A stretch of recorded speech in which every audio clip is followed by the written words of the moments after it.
Hello and welcome to Media 7. It's cool to be green. Nobody really understands the emissions trading scheme, but we all like to feel we're doing our bit, even in the media. So in this week's show, we'll look at this magazine, which recently went green for a week, this new title, which is carbon neutral and stuffed with advertising, and this pink bag, which, if we're to believe the hype, is also green.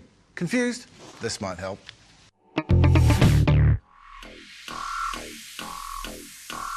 Kiwis, eh? When we're not turning the fact that our streets are crawling with big trucks belching diesel into some sort of telethon, we take pride in our clean green image. Helen Clark even won a UN Champions of the Earth award this year, showing that government can lead the way on sustainability. And just like the government, we can bask in the feel-good without actually having to do anything hard. Most of all, we can still buy things. Luxury cars, electricity. It's fast, it's fragrant, and best of all, it's totally guilt-free because sustainability is now available as a soothing balm. But wait, there's more. This is the one where the establishment sorts who run the company spent a $3 million marketing budget last year pretending to be hippies and telling bright young people to fear science. Don't drink science. And then there's this lady, who's also on the cover of this magazine, because she was hired to be the yummy mummy face of this company, which is owned by this company, which is owned by, well, us. And of course, saving the Earth would be a dull business without some celebrities dressed as wood elves. And on the back of the magazine that the nice lady is inside, there's this company, promising us guilt-free coffee. Now you can feel even better about the taste you love. It's so exciting and confusing. Is this really about making a difference? Or just making us feel better about buying the same old products? And when all these people decide they want those products too, is any of it going to matter a hill of fair trade beans?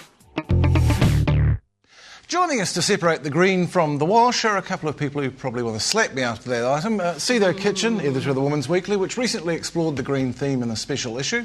Vincent Heringer, publisher of Good Magazine, New Zealand's first carbon neutral magazine, and an owner who's done more than most to unite business and environmental imperatives. And professional automotive curmudgeon Clive Matthew Wilson, the creator of the Dog and Lemon Guide. Sido, if we could start with you, what was the motivation for the green issue? Why'd you do it? It really was just a few of us sitting around about a year ago. It took a wee while to come to fruition, actually. It did take a while, didn't it? And there's been so much green media coverage since we first started thinking about it, actually. But it really was just doing some planning and thinking about what was of interest to our readers, and the green issues were on everybody's lips at the time. And I noticed you led with the celebrities. In the back of the magazine, there's some useful tips. In the front of it, there's the celebrities talking about their sustainable lifestyles. Yeah, well, the truth is we started... Did you have to do that? Yeah, is that the only way did. You can sell the We magazine? did. We actually started off by thinking we were just going to do the Lifestyle Weekly, which is the middle of the mag, the useful stuff, as you refer to it, the gardening, the home, the health, the food, those sorts of pages. And it sort of took on a life of its own, and we ended up dedicating 57 pages or half the mag to it. But we just all got on the bandwagon, I suppose. We had a hell of a lot of fun pulling it together, and we all became incredibly passionate about it. We've learned a lot through this experience. I didn't want to be too preachy. I didn't want to be too worthy. I just wanted to offer our readers some useful tips if they wanted to lead a more environmentally conscious life. So how did it go on the newsstand? Did people actually pick it up? A bit too early to tell. I think it'll be quite an average sale, probably. I don't necessarily think green translates to, big sales for any magazines, really. But I have to say it is the one issue that has got me the most feedback from my readers. 4 of them loathed it. One caller absolutely hated it, but probably about 60 or 70 women have sent me letters loving it. And I've got a lot of new readers through this as well, the people that have picked it up for the first time. So. Does that worry you, Vincent? Green not so good on the newsstand? Not a big seller? Well, it's kind of... I was talking about mass market publications. I'm used to niche kind of sales, so if I can just get a fraction of what Sido gets on the newsstand, I'm pretty pleased. And Good Magazine has surprised us. We've sold. We had an expectation about how many copies we'd sell, and I think the estimates are that we're about 50% higher than what we expected, and that's a nice result for us, and we're pretty excited. But I think by comparison with the mass market titles, we're still talking quite a small number of of interested public. You know, that's... Now, in your introductory editorial, which I suspect you wrote, you said good offers a better way to live, shop, work, relate and do business.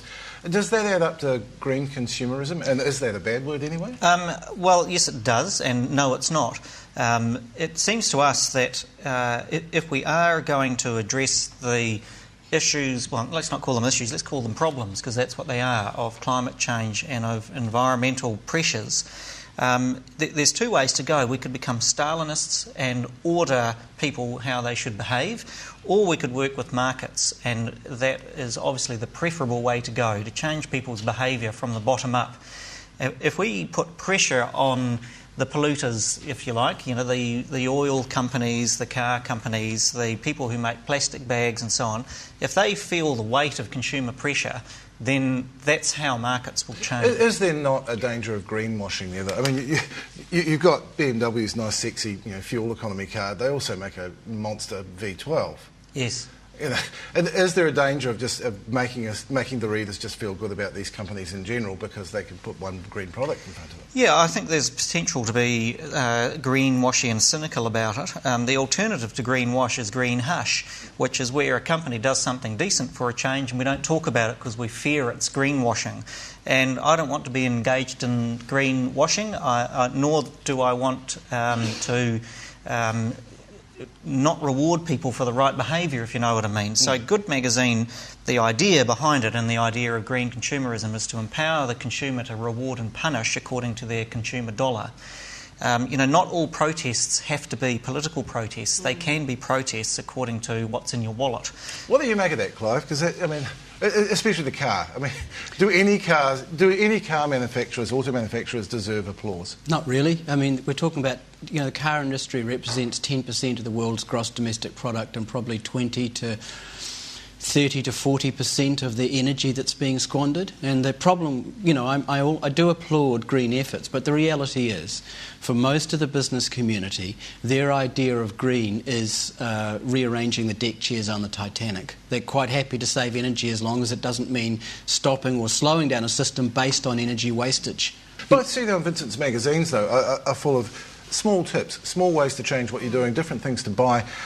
Is that just tokenism, or do all those small things add up, do you think? Absolutely, just little drips, but drips add up to an ocean. But the reality is there's also big changes that have to take place. And my big objection to hybrid cars and electric cars is they're designed to sustain traffic jams. And, perhaps I'm the only one that thinks it's a little odd that at a time of global ecological crisis, the government's response is to embark on the largest motorway building project in our history. Have I got something wrong here? Have I missed something here, or has someone else missed something here? Well, that sounds like one of the big jobs, and perhaps we can actually turn to the really big issues rather than the small things about what you buy at the supermarket.